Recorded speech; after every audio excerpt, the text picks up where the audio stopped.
Assalamualaikum warahmatullahi wabarakatuh. Berjumpa lagi pemirsa dimanapun berada, umumnya masyarakat Kabupaten Pasaman Barat, yang dimana sore hari ini, tepatnya hari Kamis, tanggal 23 Mei 2024, kita kehadiran tokoh terbaik Kabupaten Pasaman Barat yang tak asing lagi di telinga kita semua dimanapun masyarakat Pasaman Barat berada yang sedang menyaksikan video kita tersebut. Sore ini kita bersama Imam Jendri yang tak lain juga pernah anggota DPRD Kabupaten Pasaman Barat, pernah juga mengomandoi partai-partai politik. Walaupun kita belum tahu, mungkin nanti bisa kita tanyakan langsung partai-partai apa saja yang telah dikomandoi oleh abang kita ini. Oke, agar kita lebih tahu lebih dalam lagi, mari kita tanya-tanyakan langsung kepada bintang tamu kita di sore hari ini, tokoh terbaik Kabupaten Pasaman Barat. Kenalkan dulu bang, untuk kepada pemirsa kita namanya gitu. Terima kasih. Assalamualaikum warahmatullahi wabarakatuh. Terima kasih kepada pemirsa yang ada di Pasaman Barat, luar Pasaman Barat. Kami juga terima kasih kepada media Harian Pasbar Pasaman Barat yang sore hari ini sengaja kita bincang-bincang sekitar bagaimana perkembangan politik di Kabupaten Pasaman Barat. Namun demikian, sebelum kita menyampaikan nanti hal-hal yang akan ditanyakan selanjutnya berkaitan dengan perkembangan politik hari ini, kami memperkenalkan diri. Nama kami adalah Imam Jendri Fadlul Hakim, SAG, MSI, tempat tinggal di Padang 7, ya, Negari Aur Kuning, Kecamatan Pasaman. Domisili kami juga Padang 7. Kemudian dalam kesempatan hari ini kita diundang oleh Harian Pasbar untuk bincang-bincang. Itu aja mungkin sebagai perkenalan. Mudah-mudahan nanti dalam dialog kita ke depannya lebih lebih terarah dan lebih terfokus kita apa yang kita maksudkan. Terima kasih. Ini bang, terkait berbincang kita sore ini terkait pilkada nih bang. Ini masyarakat Pasaman Barat banyak juga yang bertanya-tanya nih bang terkait sosok abang Imam Jendri. Kata-kata orang, abang sudah mendaftar ke beberapa partai untuk calon Bupati Pasaman Barat di pilkada 2024 mendatang, yang tinggal menunggu bulan lagi nih bang. Apa ya, benar itu bang? Apa itu? Terima kasih Dinda. Memang betul, saya bernulis di bawah naungan Partai Kebangkitan Bangsa, PKB. PKB adalah partai yang telah kita nanggungi jauh dari dahulunya, mulai tahun 2005 sampai hari ini kita masih di PKB, dan kita selaku kader diminta oleh Partai Kebangkitan Bangsa DPP dengan pimpinan pusatnya, kader harus tampil untuk melanjutkan pembangunan Indonesia ini. Maka saya selaku kader mereka kewajiban dalam hal ini menurunkan visi misi partai. Maka saya mendaftar pertama sekali dari Partai PKB, Partai Kebangkitan Bangsa DPC Kabupaten Pasaman Barat. Kemudian kami juga mendaftar di partai lain yang telah kita komunikasikan. Pertama di Partai Amanat Nasional Kabupaten Pasaman Barat. Kemudian kita juga mendaftar di Partai Nasdem, Nasional Demokrat. Walaupun kita hanya mendaftar di 3 partai, tetapi komunikasi politik dengan para kader-kader partai kita tetap laksanakan. Di antaranya dengan Partai Demokrat, kader Partai Demokrat kita juga komunikasi. Kemudian dengan kader Partai Gerindra kita juga komunikasi, ya, dalam rangka pesta demokrasi ini.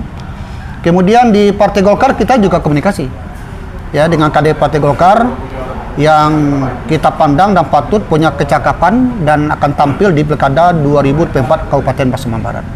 Jadi PKS juga. PKS juga. Dengan kader PKS kita juga komunikasi, tukar-tukar pikiran dengan kadernya ini. Alhamdulillah dengan pertemuan kita dengan kader-kader Partai Golkar, dengan Nasdem, dengan PAN, ya, dengan PKS, ya, dengan PDP juga demikian. Saya komunikasi juga dengan ketua PDP, bahkan dengan Dewan Pembina juga komunikasi kita, dengan Pak Adi Sunawanto, kita komunikasi. Jadi politik ini memang cair semuanya. Kita akan menampilkan di Pasaman Barat ini pemilu damai, indah ya, kebersamaan terjalin, merekat daripada hal-hal yang membuat perbedaan kita. Jadi dengan komunikasikan para tokoh ini, rasanya politik ini cair. Ya, soal siapa nanti yang dipilih oleh rakyat itu adalah urusan rakyat. Urusan kita adalah menampilkan yang terbaik dan cita-cita yang terbaik untuk rakyat kita di Pasaman Barat. Itu aja mungkin. Berarti sudah apalah ke seluruh partai-partai politik yang ada, katanya sudah safari lah. Oh sudah. Kita politik ini kan, orang politik ini kan konsolidasinya penting. Oh iya. Ya, konsolidasi penting semuanya. Di samping tokoh-tokoh politiknya, tetapi dengan tokoh masyarakat, nah, kita juga perlu berkomunikasi lebih luas gitu. Apakah tokoh adatnya, tokoh masyarakatnya, tokoh agamanya, ya, tokoh organisasinya, tokoh nelayannya, dan beberapa tokoh lain kita komunikasikan.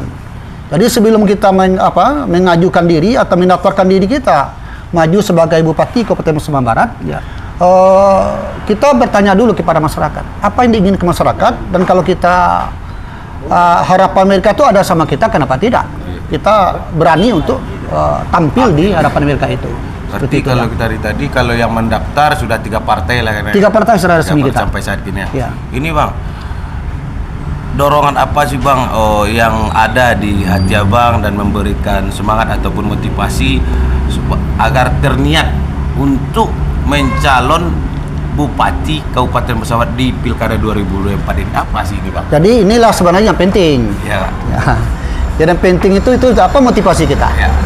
Apakah secara nasional kita maju di pilkada, ya. atau kena gengsi-gengsian? Ya. Nah, ini kan banyak persoalan gitu kan? Banyak persoalan. Biar tahu pemirsa kita. Jadi pemirsa ini, jadi kita secara personal, motivasi kita di maju di pilkada Pasaman Barat ada 4 motivasi kita. 4 orang. Ya, 4 macam motivasi kita. Pertama, motivasi idealis namanya. Itu dalam visi misi saya buat itu. Ya, Bang. Dalam visi misi saya, motivasi saya maju di pilkada Pasaman Barat ini, itu saya tuliskan di sana itu. Pertama namanya motivasi idealis. Apa motivasi idealis itu? Motivasi idealis itu sebuah gagasan kita. Kita punya gagasan di pemikiran kita, di pendapat kita ini, bahwa Pasaman Barat ini ke depan seperti apa yang kita inginkan. Kerangka pikir kita di Pasaman seperti apa, atau kisi-kisi kita seperti apa Pasaman Barat ke depannya. Ya. Pasaman Barat hari ini sudah berapa? 20 tahun ya? 20 tahun. 20 tahun kan? 20 tahun, lebih ya. kurang 20 tahun.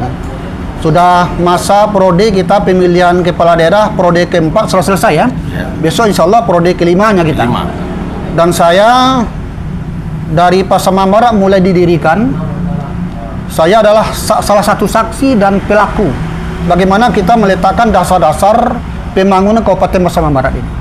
Bagaimana pola pikir kita, Pasaman Barat ini menjadi sebuah kabupaten yang representatif, yang berkembang, yang solutif daripada kemajemukan, dan bermacam-macam dinamika politik sosial kita yang ada Pasaman Barat ini. Tapi alhamdulillah, walaupun kita ada di dinamika sosial kita, tetapi kita aman-aman saja. Tidak pernah kita saling sikut-sikutan, tidak pernah kita saling bertengkar, tidak pernah, apalagi kita perselisihan. Ini uniknya Pasaman Barat gitu. Iya kan? Unik sekali ini. Dan perlu kita pahami, dari gagasan idealis saya itu, saya menginginkan Pasaman Barat ini membumi indahnya pembangunannya. Merata pembangunannya. Merata itu bukan hanya bidang pembangunan secara fisik, tetapi secara mentalnya ya. Kita ketahui bahwa Pasaman Barat ini memiliki kita luas 3.888,78 km bujur sangkar kita. Jadi 92,97% dari luas Sumatera Barat. Ya, Pasaman Barat luar biasa ini. Luar biasa kita kan. Dan potensi kita luar biasa ini. Potensi luar biasa kita. Dulu potensi perkebunan kita luar biasa dulu. Ada perkebunan dulu jeruk ya. Kemudian ada dulu cengkeh dulunya ya. Nah, sekarang kita primadonakan perkebunan kita, perkebunan sawit gitu kan. Nah, itu luar biasa. Dan yang salah pula kita karet juga kita primadona Pasaman Barat ini. Karet juga ada. Palawija kita juga bagus. Pokoknya Pasaman Barat ini apapun kita tanam tumbuh dia. Tumbuh dia, itu dia kan. Nah, di samping dia pertanian dan perkebunan, Pasaman Barat cuma memiliki potensi yang belum tergarap hari ini, yaitu potensi kelautan kita. Laut kita itu luasnya 800,95 km bujur sangkar. 800. Coba dibayangkan. Dan ada panjang laut kita ini 152 km. Mulai dari perbatasan kita dengan Agam sampai ke Air Bangis. Itu 152 km. Sumatera India kita. Ini potensi yang luar biasa sebetulnya perlu kita garap, yang belum pernah kita sentuh. Dan kita mempunyai potensi alam itu, laut itu, ada ikan-ikan karang semacam bentuknya. Ini kan luar biasa nih yang kita perlu kembangkan ke depan. Nah, gagasan idealis saya itu, saya menginginkan bahwa pembangunan itu merata mulai dari gunung sampai ke laut dan daratan perdagang kita, industri kita, apalagi industri hilir kita. Ini perlu kita gagaskan ke depan untuk berkembang lebih merata. Perekonomian lah. Perekonomian kita itu di sisi sifatnya motivasi idealis saya. Kemudian ada namanya motivasi historis. Historis itu sejarah. Apa itu? Mewujudkan Pasaman Barat yang maju, yang beriman. Mewujudkan Pasaman Barat maju dan beriman. Itu termasuk visi misi saya juga. So, visi misi saya yang menjadi Bupati Pasaman Barat ini adalah mewujudkan Pasaman Barat maju beriman, cerdas, sehat, dan berakhlakul karimah. Nah, ini dia yang penting sekali itu. Kemajuan itu harus kita tompang dengan keimanan. Kemajuan itu kita tompang dengan sesuatu hal dengan kekuatan keagamaan gitu. Dan alhamdulillah hari ini ya kekuatan keagamaan kita di Pasaman Barat, kalau kita bicara soal fasilitas keagamaan kita, katakanlah pondok pesantren itu lebih kurang 32 pondok pesantren merupakan pondok pesantren yang terbesar di Sumatera Barat. Karena Pasaman Barat ini banyak santrinya. Katakanlah santri di Purbabaru gitu, yang menyebar di Ujung Gading, di Selaping, ya, di Paraman, di Cipayempar, Kinali, itu menyebar semuanya. Nah, tapi alhamdulillah perkembangan keagamaan kita yang sifatnya keimanan tadi itu banyak. Saya dulu mendirikan dan mengajar di Pondok Pesantren Darussalam Pinagar. Dan tamatan Pondok Pesantren Darussalam Pinagar sudah banyak, ya. Ada di sini di Cayameka. Itu juga murid kita dulu, Damansa juga, kemudian banyak. Kemarin juga tampil di sini juga banyaklah yang anak didik kita yang telah berkembang hari ini mendirikan pondok-pondok pesantren yang ada di Pasaman Barat ini. Alhamdulillah, mudah-mudahan ini kekuatan kita yang luar biasa di Pasaman Barat ini. Sesuai juga dengan Pasaman Barat ini juga terkenal kita dengan tokoh-tokoh keagamaan kita. Ada Buya Lebot Landur, ya, ada Buya Alintaga, Adlaniah juga ada di sana itu. Jadi luar biasa lah, ini penting untuk kita. Kemudian yang ketiga yaitu motivasi sosiologis. Motivasi sosiologis ini adalah motivasi kita dari hati nurani kita. Bagaimana sosial kemasyarakatan kita ini bisa setara semuanya. Tidak ada lagi perbedaan antara miskin dengan kaya. Mereka ini harus bersama-sama untuk bangkit, ya. Tidak ada lagi perbedaan suku, bangsa, semacam bentuknya, termasuk agama kita. Ini secara bernegara tentu cuma akan dilindungi semuanya. Kemudian ada motivasi geografis namanya. Motivasi geografis ini, ini yang penting lagi Pak Ucok. Apa itu? Tadi saya sampaikan dengan luas Kabupaten Pasaman Barat 3.888,97 km bujur sangkar, ya. Kita mempunyai perkebunan lebih kurang 127.000 hektar Pasaman Barat ini. 127.000 hektar di Pasaman Barat ini perkebunan kita. Dan kemudian tanaman pangan kita ada 20.156 hektar tanaman pangan kita gitu.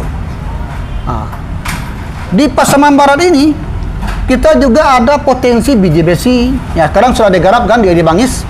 Biji besi kita itu kalau dalam dalam planningnya itu kan biji besi ini pengelolaannya kan ketika tahun 2006 ya.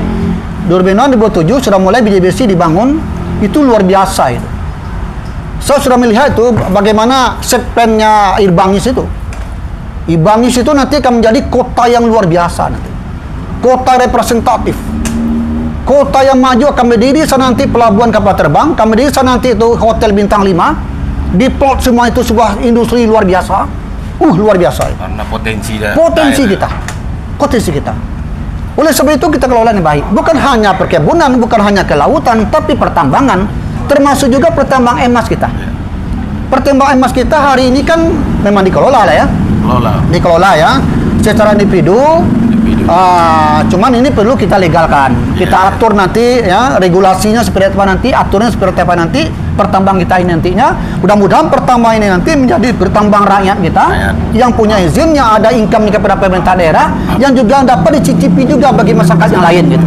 Bukan hanya perorangan, tapi kita atur regulasinya, kita atur perdanya, kita atur kondisinya gitu. Nah, jadi WPR-nya wilayah pertambangan kita, ini kita plotting nanti mana wilayah pertambangan, mana yang tidak wilayah pertambang kita plotting nanti. Konsep lah ya. Konsep, tapi awas jangan sampai ada hutan lindung. Nah, kalau hutan lindung nanti kan ada pula persoalan lain kita urus dulu gitu. Jadi itu 4 motivasi kita ya, yang menjadikan kita calonkan diri kepala daerah Kabupaten Pasaman Barat. Mudah-mudahan dengan pengalaman kita, dengan ilmu yang ada ya, kita dapat, insya Allah saya yakin percaya seluruh potensi itu dapat kita kelola dengan baik. Ini bang, banyak juga itu bang. Ustadz Iman Jendri itu dulunya backgroundnya apa sih? Karena sebagian kan orang tahu cuman anggota DPRD aja. Iya. Sementara kalau saya sendiri saya sudah tahu nih, cuman pemirsa kita kan. Betul. Bang dulu pernah juga dengarnya ketua itu. Apa itu bang yang sudah di pangku dulunya itu? Ya, terima kasih Bang Cok. Nih pertanyaan juga bagus, karena seorang calon itu kan harus dilihat dulu bagaimana kualitas dan kapabilitasnya itu.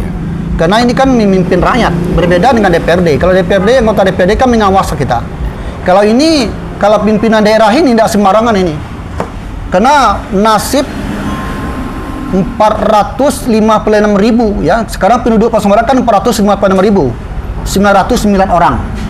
Jadi nanti Pak Ucok, kalau sudah 456.000, anggota DPRD kita nanti akan bertambah dia menjadi 45.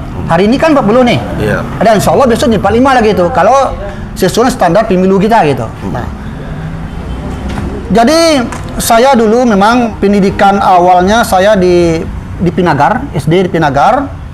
Kemudian terus saya menyambung sekolahnya di Madrasah Sanawiyah di Padang Panjang.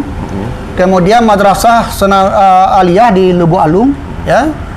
Selanjutnya kita kuliah juga di Yaktip. Simpang 4. S2 kita itu di Buangata Padang. Nah, organisasi yang pernah kita kelola, pertama kita menjadi ketua, ya dulu banyak sekali sebetulnya, menjadi kepala Madrasah Aliyah Pondok Pesantren Darussalam Pinagar. Jadi Pondok Pesantren Darussalam Pinagar itu dari nolnya kita adalah termasuk orang yang pencetus di tahun 90 ya, 91 pencetus kita. Dan selama 9 tahun kita mengajar di sana, sekaligus menjadi kepala sekolah di sana, aliyahnya gitu, aliyahnya. Merupakan kepala aliyah pertama di Pondok Pesantren Darussalam Pinagar itu. Kemudian dari itu kita juga pernah menjadi P3NTR, Cok. Apa ini? Wali hakim namanya. Tukang nikahkan orang. Nah, tukang nikahkan orang. Waktu itu adalah wali hakim termuda di Indonesia. Di Indonesia. Belum menikah. Wilayahnya di mana itu? Wilayahnya di Pinagar. Di Pinagar. Di Pinagar itu. Belum menikah tapi tukang nikahkan orang. Tukang nikah. Nah, itu dia itu awal. Jadi mendasar kita di bawah dulu. Kemudian kita juga pernah di PPK dulu, ya, program pengembangan kecamatan Pasaman. Pernah juga penyuluh agama di Kecamatan Pasaman. Tahun 2004, ya 2009 kita mencalon DPRD Kabupaten Pasaman Barat. Waktu itu partai kita adalah Partai Bintang Reformasi, PBR ketika itu. Kita terpilih ya menjadi anggota DPRD. Kemudian selanjutnya kita karena PBR sudah sudah enggak ikut lagi pemilu ketika itu, kita mundurkan diri dan kita maju di Partai Kebangkitan Bangsa. Kita bergabung di Partai Kebangkitan Bangsa walaupun masih anggota DPRD kita ketika itu kita dipercayakan oleh PW NU Sumatera Barat sebagai menjadi ketua PCNU Pasaman Barat. Sekaligus kita membantu teman-teman di Partai Kebangkitan Bangsa. Jadi aktivitas saya di PKB itu mulai dari tahun 2005 sebetulnya. Udah lama sekali itu. Dan 2 kali saya ke Sirah, saya bawa ke sini. Ke Pasaman Barat. Ketua PBNU Pusat. Dan 1 kali saya bawa menteri ke PDT ke sini. Oh. Ke Pasaman Barat. Tahun berapa? Henny itu? Faisal. Itu di tahun 2012. Oh, 12. Oh. Saya bawa ke sini dia. Kita ada pertemuan di sini di kantor kita di sini. Waktu itu begitu dia kita korelasi kita ke pusat, ke daerah. Jadi kalau oh ya gitulah posisinya kan. Nah, ini kita juga di PKB juga pernah juga menjabat menjadi ketua Dewan Suruh Provinsi Sumatera Barat. Kita juga pernah menjadi caretaker tim 9 DPW Provinsi Sumatera Barat. Kita juga pernah menjadi ketua DPC PKB Pasaman Barat. Dan hari ini jabatan kita penasihat Nahdlatul Ulama Kabupaten Pasaman Barat. Hari ini. Dan insya Allah kalau Allah mengizinkan, ya kita telah mencalonkan diri atas juga petunjuk dari teman-teman dari NU, tokoh masyarakat, tokoh agama, tokoh tokoh cendekiawan lainnya untuk maju di Pilkada Pasaman Barat ini. Ini untuk yang terakhir nih Bang, Ya. untuk harapan kepada masyarakat Kabupaten Pasaman Barat untuk kesiapannya mengikuti atau yang sebentar lagi kan akan dilaksanakan pemilihan bupati untuk menentukan nasib Pasaman Barat 5 tahun ke depan, yang dimana suara masyarakat kita inilah yang menentukan nasib Pasaman Barat. Apa harapan abang kepada masyarakat ini Bang? Yang terakhir nih Bang. Harapan. Begini. Pertama ini kan kalau di pesta demokrasi kan hajatan 5 tahunan nih. Iya. Ya, hajatan 5 tahunan untuk memilih pemimpin kita. Ya. Yang kita harapkan pertama tentu proses perjalanan politik ini, proses perjalanan pemilu kada ini, ya, tentu aman, damai, ya. Masyarakat juga banyak terlibat langsung dengan kegiatan-kegiatan politik ini dengan santun, jauh daripada menyebarkan kebencian, jauh daripada menyebarkan fitnah, adu domba, saling sikut-sikutan. Itu tidak baik bagi kita. Karena kita ini semua bersaudara.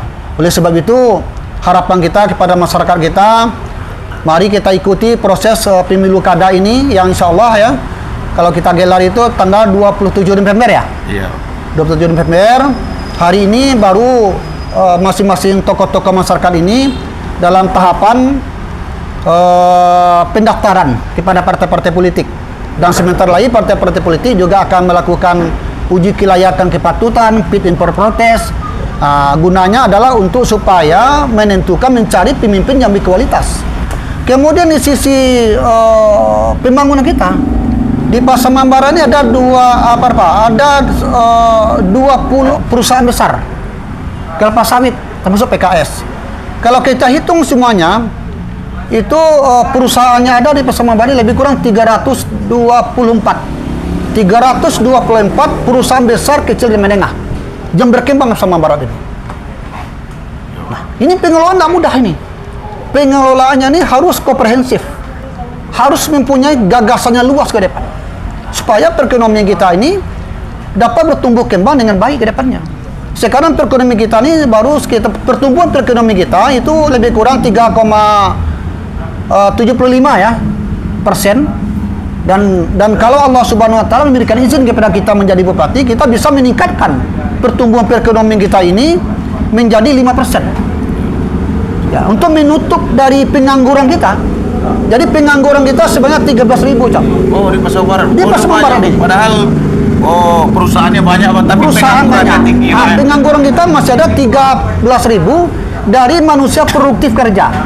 Jadi manusia produktif kerja itu penganggur kita 13.000 dia. Lebih kurang, lebih dari 13.000. Ini dia. Nah, jadi oleh sebab itu makanya pemimpin kita ke depan, di samping kita melaksanakan kegiatan-kegiatan pemerintahan, kita harus mengenali potensi kita. Dan satu hal catatan bagi kita semuanya, bahwasanya hari ini sistem pemerintahan negara Indonesia ini dulu dari otonomi daerah, kita sekarang sudah mengarah kepada desentralisasi. Desentralisasi itu banyak pusat yang mengendalikan. Contoh ya, dulu kalau sumbangan sembako kan kabupaten memberikan dulu. Iya. Sekarang pusat kan? Sekarang pusat. Pusat. Pembangunan itu banyak di kabupaten dulu, sekarang pusat. Ya. Bahkan desentralisasi ke bawahnya itu bukan hanya ke bupati lagi, Iya. tapi sudah masuk kepada desa, ke nagari. Ke nagari langsung. Itulah bantuan ke nagari kita. Dana Hari ini desa, ya, contoh. dana desa, dana nagari kan. Sekarang nagari kita itu lebih kurang 1,7 ya, miliar kan per nagari. 1,7 miliar per nagari gitu. Nah, jadi ini luar biasa. Oleh sebab itu kita membutuhkan seorang pemimpin masa ke depan ini bukan hanya sekedar kita duduk-duduk santai-santai saja. Kita butuh pemimpin yang kerja keras. Nah, oleh sebab itu masyarakat silahkanlah nilai nanti. Sekarang sudah banyak yang menampakkan dirinya. Saya bangga sekali kepada rekan-rekan saya, baik yang seniornya walaupun yang muda-muda juga banyak yang maju hari ini untuk mencarikan kebolehannya menjadi kepala daerah Kabupaten Pasaman Barat. Semuanya kita dukung. Semua kita dukung, tokoh-tokoh kita, terbaik kita. Tetapi nanti pada kesimpulan hanya rakyatlah menentukan segala-galanya. Hanya rakyat menentukan. Kita ini tidak akan ada apa-apa tanpa rakyat kita. Seorang bupati kita tidak akan menjadi bupati kalau tidak ada rakyat oleh kita. Seorang kota DPRD tidak akan menjadi kota DPRD kita kalau tidak ada rakyatnya. Rakyat adalah rajanya. Rakyat adalah penentunya. Rakyat adalah segala-galanya. Rakyatlah menentukan masa depan Pasaman Barat ini. Apa Pasaman Barat ini mundur 10 tahun ke depan, ke belakang, atau maju 10 tahun ke depannya. Tergantung rakyatlah menentukan ke depannya untuk demokrasi besok ini. Jadi jangan sia-siakan suara. Jangan sia-siakan. Satu suara. Maka saya sampaikan ya, memang biaya itu, logistik itu ya, dari politik itu ada 4 komponen yang harus kita miliki. Pertama strategi, kedua logistik, yang ketiga mental, dan keempat baru pasukan. Nah ini dia. Ketiga komponen itu menyatu dalam kegiatan politik itu. Oleh sebab itu logistik kan uang ya, pendana semacam itu di pilkada ini. Kalau dapat dananya cukuplah pendana itu biaya personal. Nah, politik uang, politik hanya dipengaruhi hati nurani dengan uang 100.000, 50.000, ini kita hindarkan. Kalau memang kita bersepakat untuk maju bersama kita, maju untuk Pasaman Barat yang kita cintai ini. Tapi kalau bersepakat kita mundur lagi ke depannya 10 tahun ke belakangnya, ya silakanlah pilihlah pemimpin ya yang menutupi kelemahannya dengan memberikan uang. Nah, itu dia. Semuanya tergantung di masyarakat. Mudah-mudahan saya yakin masyarakat Pasaman Barat dari indeks IPM kita, indeks pembangunan manusia kita Pasaman Barat, saya yakin percaya ke depan untuk memilih kepala daerah kita, bupati dan wakil bupatinya. Saya yakin percaya masyarakat Pasaman Barat insya Allah pasti akan memilih pemimpin berkualitas yang kapabilitas dan integritas tinggi untuk dapat menjadi pegangan panduan sebagai sebagai orang yang tempat mengadulah siang dan malam segala persoalan dan keluh kesahnya.